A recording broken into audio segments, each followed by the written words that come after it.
You are listening to the Overcome Pornography for Good podcast, episode 123, The River of Misery. Welcome to the Overcome Pornography for Good podcast, where we take a research-based, trauma-informed, and results-focused approach to quitting porn. This approach has been revolutionary and changed thousands and thousands of lives. I'm your host, Sarah Brewer. Hey everyone, welcome to our podcast today. Welcome to today's topic, River of Misery. I'm really excited about this one. Doesn't that sound like just a really fun topic to talk about? Misery.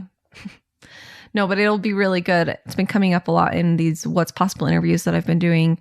And I was thinking to myself, I'm like, hey, do I actually have a podcast episode on this topic? I know I've talked about it in episodes. I know I've brought it up, but when I was looking through all my podcasts, I was like, oh, I don't have a specific podcast titled The River of Misery where we really dive into it. So I'm really excited to share this with you. We talk about it a lot in the program. It's really, really important to understand and know, and will really make quitting porn a lot easier, which is a little bit of a paradox because the river of misery is all about accepting that it's miserable. But anyway, and we'll get into all this in a minute, but it will make it easier as you understand this concept. So it might be a little bit of a shorter episode today, which I love. I am all about short episodes. I would way rather listen to something that is condensed, short with like a ton of value rather than something long packed with fluff. And I mean, when you get me on my soapbox with this microphone, it's pretty easy for me just to talk and share and go on and on. But I'm reminding myself that it's okay to do short episodes here too. So before we dive in really quick, I'm looking at my calendar to see if there are any announcements. This is going to be released May 22nd. So yeah, it looks like May 22nd, we're going to have our one-on-one coaching spots open up. It looks like they're open up through the 25th or so, or just until they're full. And so if you're not on my email list, make sure you get on my email list because that's where I will be sending out all the reminders and just information on how to get one of these spots if you're interested. We send out all of the links and all of that information. If you're not on my email list and haven't seen all of that, I don't remember what the link is off the top of my head. So just email us, support@sarahbrewer.com. We'll send you the link to apply for private coaching. And those are limited spots. So make sure you do that as soon as possible if you're interested in that. Okay. I put so much time and effort and energy into the coaching experience in the program. It's so important for me that it is just the highest quality that we can offer. And so especially with one-on-one coaching, have I talked about this in the podcast? I don't know if I have, but especially with one-on-one coaching, like I take my hiring process very, very seriously, and they have to have certain qualifications and certain certifications. They need to be trauma informed. They need to have certain amount of experience. And then I really have questions that they answer and really, interview them. And I have just a very small team of coaches right now because I just want it to be small and very, very high quality. So, I make sure they have all these different qualifications, certifications, and experience. And then I also do my own training with them, and we train often and we give feedback often. And it's just, they're amazing coaches. If you haven't heard these What's Possible interviews, a lot of them have had these one-on-one coaches that are in the program. Kat, Tina, Jessica, Quinn is doing some one-on-one too. They're just incredible. They're incredible. The experience of one-on-one coaching will change your life if you've never experienced it before, or even if you haven't, it's been a long time. A lot of people who start doing coaching, they keep doing coaching because it's so impactful and it's so just life-changing. I always have a coach and a therapist. I always have people that I'm working with because it increases the quality of my life so much.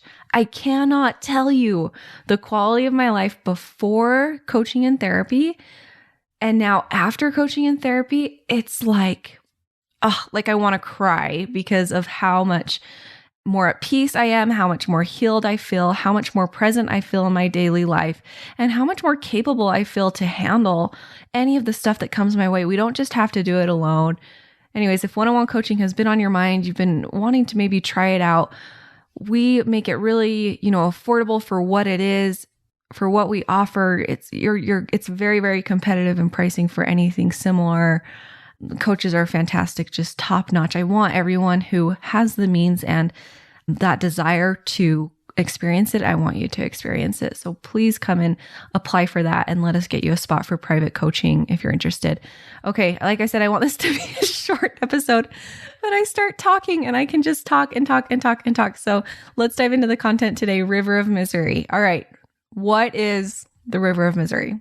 Now, when you're quitting porn, or if you're trying to do anything, whatever that is you're trying to do, maybe you're trying to build a business, maybe you're trying to get a workout routine, maybe you're trying to build some muscle, maybe you're trying, whatever that is, you have a goal. You want to become something different. You want a different result in your life. It's going to require going through a river of misery. And anyone who tells you that doesn't exist and it's going to be an easy transformation and it's going to be effortless and it's going to be all rainbows and butterflies. If anyone's telling you that, they're lying to you. They're lying to you. And it does a disservice when we think that, quitting and changing is just going to be easy. It's not. It's not. It requires a river of misery. It requires going through a river of misery. And that's okay. And that's a good thing. And that's probably what you want to do. Okay? Because here's the thing, on the other side of that river of misery is a beautiful field. You're out of it. You've done it. You're not in that river of misery forever. It's just really difficult for a little while. So what this means and what this looks like is when you're trying to quit porn, especially, maybe you have some more compulsive urges and you've trained your brain to want all the dopamine from the porn. You're just really used to it. You're going to have to go through a lot of moments of sitting with an uncomfortable urge, and it doesn't feel good, and it's difficult. If every night at 10 p.m. you've got these urges for porn, going through that river of misery is going to look like every night at 10 p.m. for a little while you're deconditioning all this over desire, you're going to be pretty miserable at 10 p.m. every night by just sitting in that urge and not getting that immediate reward or that dopamine hit. It's way more fun to get that dopamine hit than it is to sit in the discomfort of the urges. This looks like the belief work, okay? So your brain is so used to thinking certain things about your life and about yourself. I don't have control over this. I can't quit. That river of misery is actively disproving those thoughts, and it takes work. It's not usually like a quick, oh yeah, I don't believe that anymore. I don't believe that I'm not in control of my urges, or I don't believe that, I'm always going to struggle with this forever. No, that's a pattern that you have in your brain to get through that, to become someone who doesn't believe that they're going to struggle with this forever. You're going to have to go through a river of misery of intentionally, daily, constantly trying and practicing new thoughts and finding ways to disprove that thought. It takes work. It doesn't just happen automatically.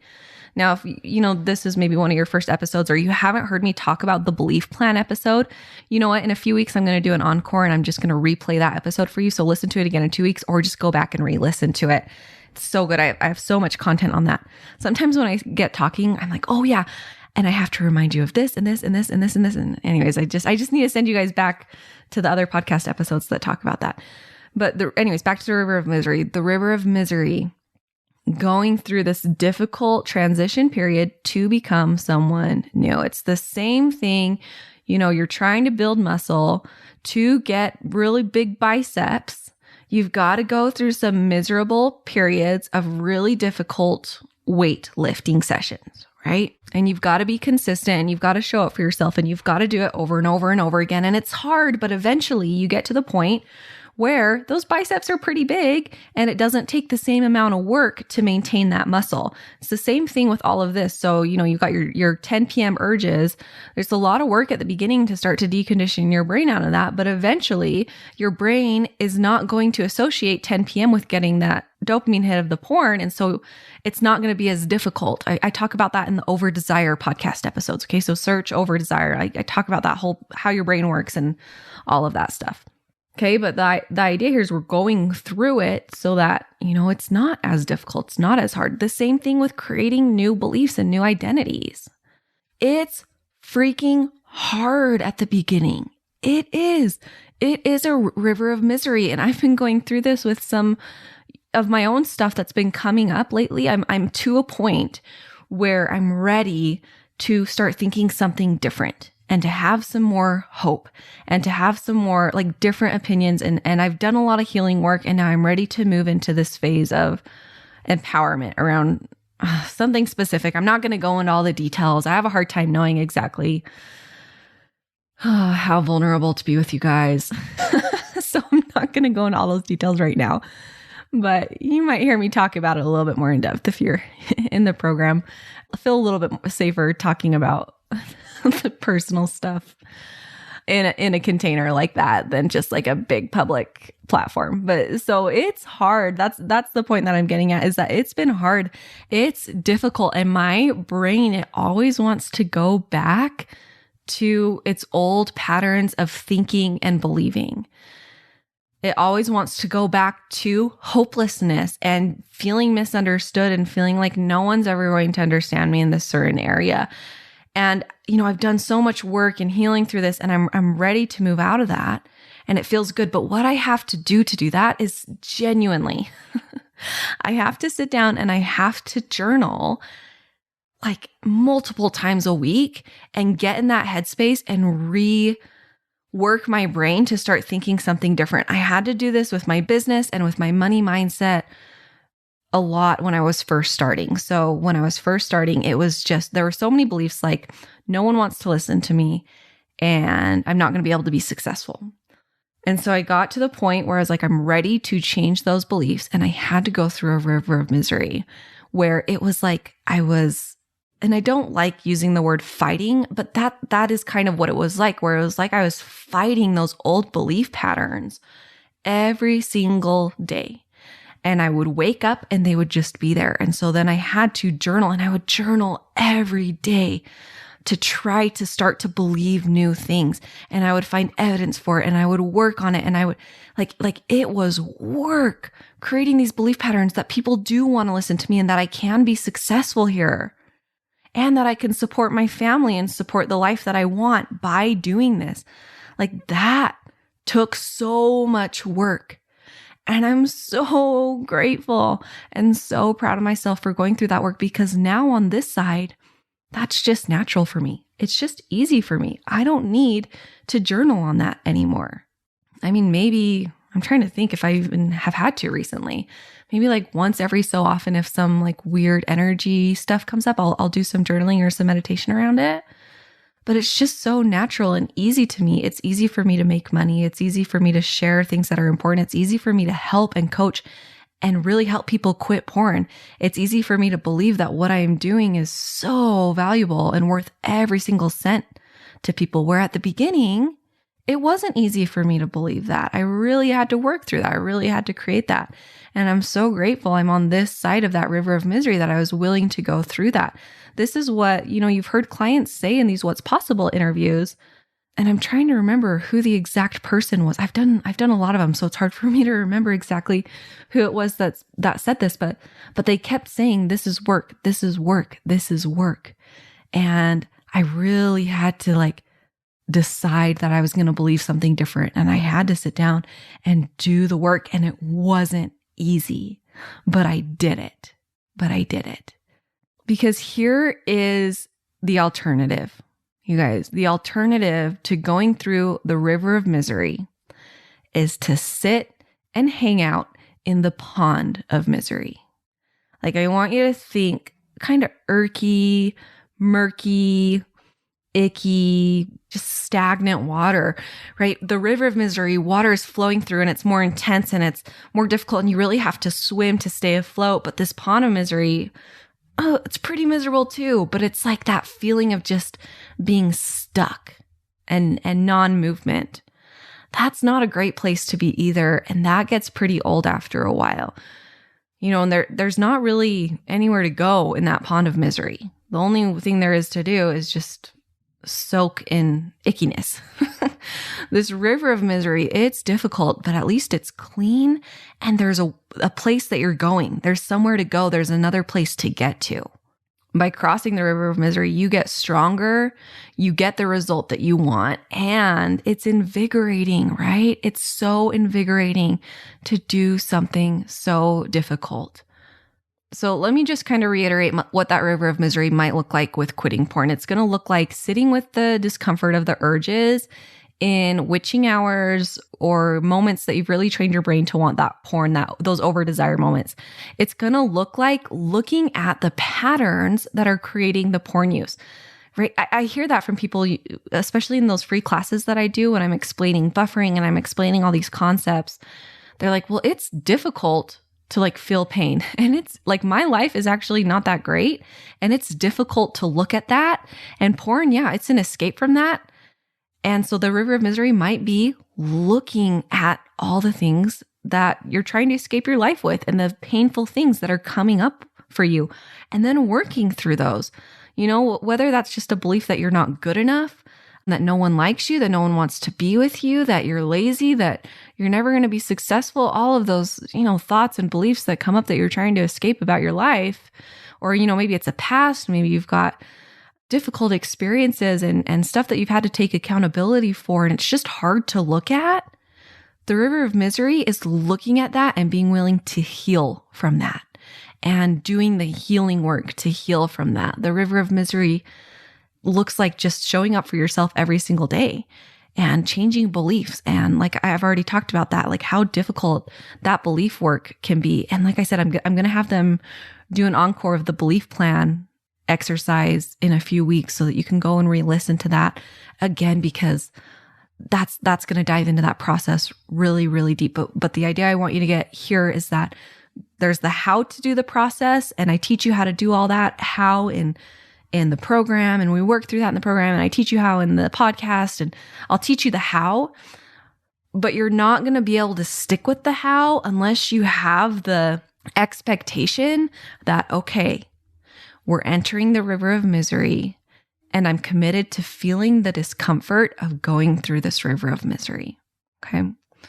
One thing I want to mention is that it's okay to take breaks, and entering the river of misery is not an all or nothing thing, and you're not going to drown.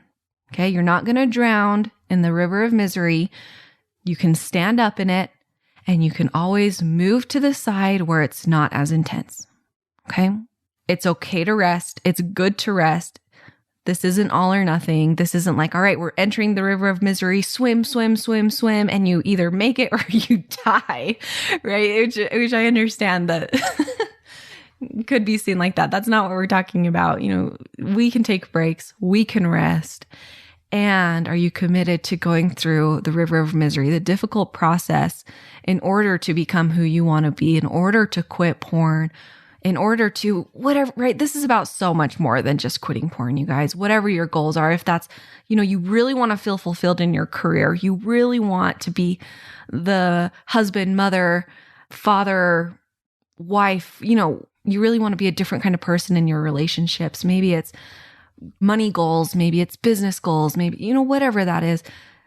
It's going to require committing to the discomfort of the river of misery, okay? And the alternative is the pond of misery. And you know what? If you want to stay there for a little bit, if you need to stay there for a little bit, that's fine. And when you're ready, the river of misery is right here. It's waiting for you. One thing that I'll say too, that I want to mention, because I think it's important to recognize, part of the river of misery might be taking a chance on yourself when you have felt let down by yourself often in the past. Part of the river of misery might be committing and saying, okay, I'm ready to actually get some real help here instead of just trying to do it on my own. And so if you are feeling that, if you are feeling that draw, if you are feeling like you want to come work with me a little bit more in depth, or work with my team a little bit more in depth, like I said, we've got options for you and we are ready for you whenever you're feeling called to come and join us, okay? You can come to sarahbrewer.com/work with me and join the program, which is amazing on its own. You can also do some one-on-one coaching with the program if that sounds like something you want to do. We've got that as an option for you. And like I said, I don't remember the exact link for that. So just email us, support@sarahbrewer.com. We'll send you the application to do private one-on-one coaching. Okay. All right, you guys have a great week. Oh, and before I end, I know I said I was going to make this episode short and we're already 20 minutes in. So before we end, one thing I want you to keep in mind too, with the river of misery, there are really beautiful parts of being in that river too, where you look up and you see the sky and you see how beautiful this river is. And your muscles are sore and you're tired and you're recognizing like it's difficult and it's hard. And there are moments where it's just like grin and bear it work, just like crappy work. And then you're also going to like look up and be like, wow, this is really beautiful. And wow, this water, this cool water feels really good on my skin. And wow, it feels amazing. Like I can just breathe in here. It's cold, it's crisp, but like it's fresh. And I love this. And then you're going to look up and you're going to see the other side and you're going to be like, oh wow, I'm closer to that other side than I even thought. Look at what I'm doing, and then you're going to put your head back down. It's going to be difficult. It's going to be miserable and you're going to be wishing that you weren't there. And then you're going to look up again and be like, wow, this is really beautiful. So, okay. All right. That's all I want to say about River of Misery. Have a great week. We'll talk to you guys later. Bye-bye.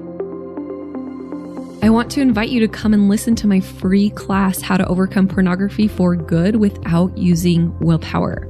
We talk about how to stop giving into urges without pure willpower or relying on phone filters so that you can actually stop wanting pornography. We talk about how to stop giving up after a few weeks or months. And spoiler alert, the answer isn't have more willpower. And then lastly, we talk about how to make a life without porn easily sustainable and permanent. If you're trying to quit porn, this class is a game changer. So you can go and sign up at sarahbrewer.com/masterclass and it is totally free.